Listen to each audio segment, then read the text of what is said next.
Peggy 12. Trine 4, The Nightmare Prince, is the latest adventure of the illustrious, puzzle-solving and platform-climbing heroes of Trine. The adventures of Trine are known for their challenging puzzles, lush and wondrous landscapes, and, of course, the three heroes, Amadeus the Wizard, Pontius the Knight, and Zoya the Thief. With all their different abilities woven together, the trio make for a perfect band of heroes to face troublesome villains and save the day. In The Nightmare Prince, the three are reunited once more to track down and rescue Prince Celius, a ward of the Astral Academy, whose nightmares have begun to come to life in the waking world, terrorizing anyone who gets too close to him. As you adventure in the world of Trine, you are able to play as any of the heroes, changing from one to another with a simple push of a button. You can do so even in mid-air if you find yourself in dire need of Zoya's rope or Pontius's sword. As the story unfolds, you'll discover that the clever heroes are able to solve puzzles in different ways, as there is not always just one solution to the conundrum at hand. Each hero has their own idea of how to best solve their problems, but when they work together as a team, they are even more undefeatable. For example, Amadeus may conjure his box and place it on a seesaw, and then Pontius can stomp on it. The falling box then catapults Pontius way up high. As the story begins, our heroes each have their own set of skills. Once you explore the world and defeat enemy encounters, you gain experience, unlocking not only optional upgrades to the hero's abilities, but also essential new skills needed to save Prince Celius. Amadeus the Wizard was studying at the Astral Academy when he gained his share of the mystical powers of Trine. He has never mastered even a tiny part of the fireball spell, which other wizarding students seem to learn in the blink of an eye. Instead, Amadeus has an innate talent for conjuring boxes, which he can also levitate. He can use these boxes to climb on, to hit switches, attach to spike walls, and stomp them down on enemies. Zoya can even attach her rope to Amadeus's box. In the story of The Nightmare Prince, Amadeus unlocks new spells, learning to conjure other useful items, such as a metallic ball, which he can use to roll around on unfriendly terrain, or which can even be transformed into a wrecking ball with a little help from Pontius and Zoya. And the plank, which Amadeus can rotate around and place in clever ways. Besides conjuring, Amadeus can also use the blink ability to cross large gaps or escape from villainous monsters. Pontius, on the other hand, is a brave and honorable knight, known for his skill with not only his sword, but also his shield, which he can use to deflect enemy attacks, redirect rays of light and flowing water, or even help his friends by letting them climb on it. The shield can even be used as a kind of parachute, allowing you to float gently across large gaps. Pontius can also stomp down with his full weight on seesaws, breakable platforms, and on his enemies. He can charge forward to tackle enemies, or break through walls with his knightly force.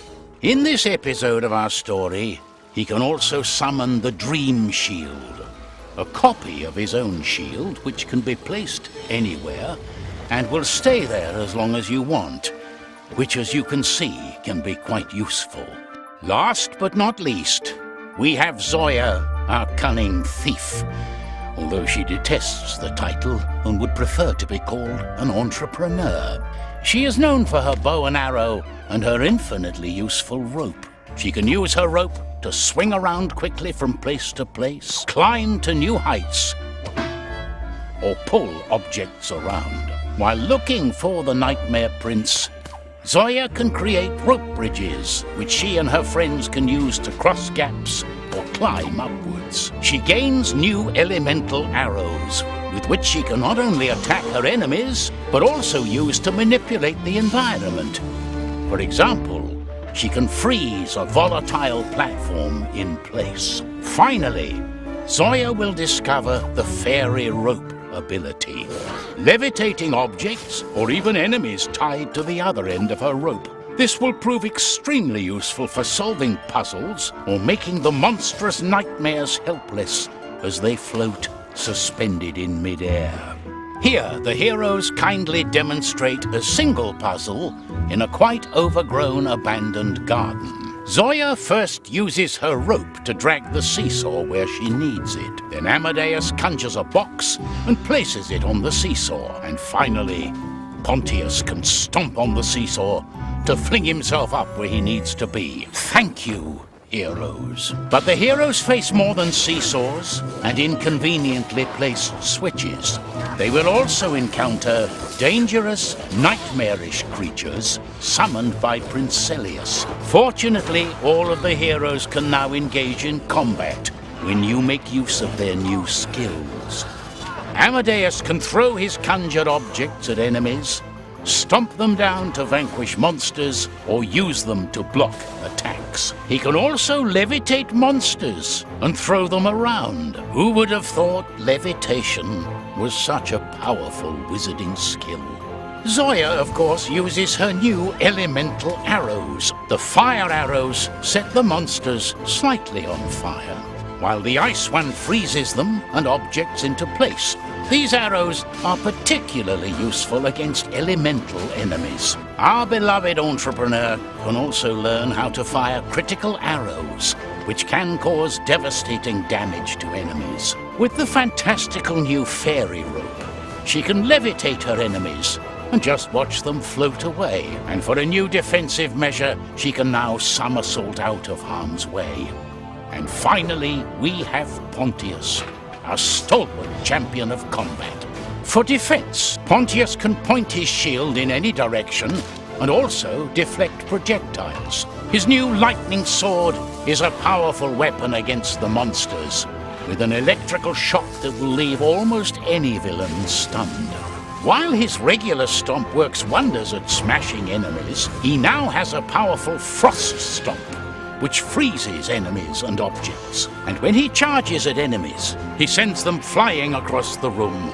This can help Pontius out of tight spots, should he ever find himself surrounded by more than he can handle. The heroes of Trine will need all these skills during their quest. Some of the perilous enemies they face will be their very own nightmares. While the road ahead turns ever darker, thankfully Amadeus, Pontius and Zoya can rely on each other as they face their nightmarish foes. You can now experience the magic of Trine in 3 different ways. Solitary adventurers can embark on their journeys in single-player mode, choosing which one of the heroes you want to play as at any moment. You'll of course need to switch between them to make the most of their unique skills in different situations. As with previous adventures of Trine, there will be a classic cooperative mode where you and your friends all select one of the 3 heroes. However, only one of each hero can be present at the same time, working together in search of Prince Celius. And now, for the first time ever, in Trine 4, you'll be able to go on your adventure with up to 4 heroes in the unlimited mode, with any combination of heroes you like. That means if you want 4 Pontiuses to ride pumpkins into the sunset, you can do exactly that. I hope you've enjoyed this short tale of what it is like to experience the magic of Trine 4.